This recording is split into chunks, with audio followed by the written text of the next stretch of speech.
আচ্ছা, দুর্ঘটনাবশত যদি গাড়ির সাথে মোটরসাইকেলের ধাক্কা লাগে, তার জন্য কি মানুষ মেরে ফেলা যায়? রাস্তায় গাড়ি চললে একটু দুর্ঘটনা হবেই, এবং সেটা যদি হয় ঢাকার মতো ব্যস্ত সড়কে, তাহলে সম্ভাবনাটা তো আরও বেড়ে যায়।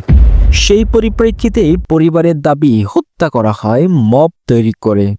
বলছি ঢাকার বসুন্ধরার আবাসিক এলাকায় আইনজীবী নাইম কিবরিয়া পরিকল্পিত হত্যাকাণ্ডের কথা।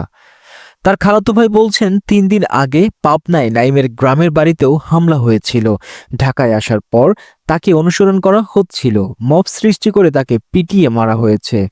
24 ঘন্টার বেশি সময় পার হলেও পুলিশ এখনো এই ঘটনায় কাউকে শনাক্ত করতে পারেনি। পুলিশ বলছে বসুন্ধরার ঘটনাস্থল ও আশেপাশের সিসিটিভি ক্যামেরায় ফুটেজে দেখে হত্যাকারী শনাক্ত কাজ করছে তারা। গত বুধবার রাতে বসুন্ধরা আবাসিক এলাকায় নাইম কিবরিয়া বহনকারী প্রাইভেট কারের সঙ্গে একটি মোটরসাইকেলের ধাক্কা লাগার ঘটনাকে কেন্দ্র করে মোটরসাইকেলের চালকসহ অজ্ঞাতনামা যুবকেরা মব সৃষ্টি করে গাড়ি থেকে নামিয়ে এনে নাইমকে পিটিয়ে আহত করেন। পরে তিনি হাসপাতালে মারা যান। পুলিশ এমনটা জানলেও নাইম কিবরিয়ার খালাতো ভাই রাকিবুল ইসলাম বিষয়টি অতটা সরল মনে করছেন না।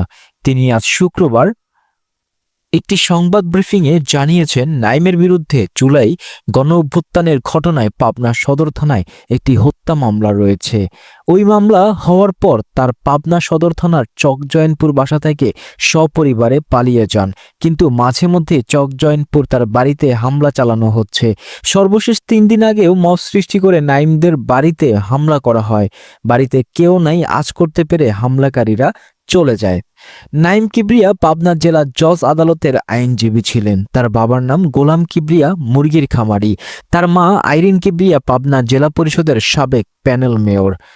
মামলা থাকায় পাবনায় জজ আদালতে আইন পেশা চালাতে পারছিলেন না বলে জানান রাকিবুল ইসলাম। হাইকোর্ট থেকে ওই মামলায় জামিন নিতে 10 দিন আগে ঢাকায় এসে পূর্বাচলের রাকিবুলের বাসায় ওঠেন। মামলা থাকায় নাইম পাবনার জজ আদালতে আইন পেশা চালাতে পারছিলেন না, এটি নিয়েও ছিল সংশয়। রাকিবুল বলেন, তখন থেকে নাইমকে অনুসরণ করা হচ্ছিল। বুধবার রাতে নাইম তার এক বন্ধুর প্রাইভেট কার নিয়ে পূর্বাচলের বাসা থেকে বের হন।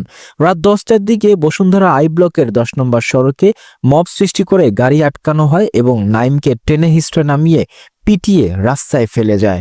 ভাঙচুর করা হয় কারটিও। নাইমের ফিরতি দেরি দেখে রাকিবুল তাকে ফোন করেছিলেন। বসুন্ধরা এলাকায় এক নিরাপত্তা কর্মী তা ধরেন।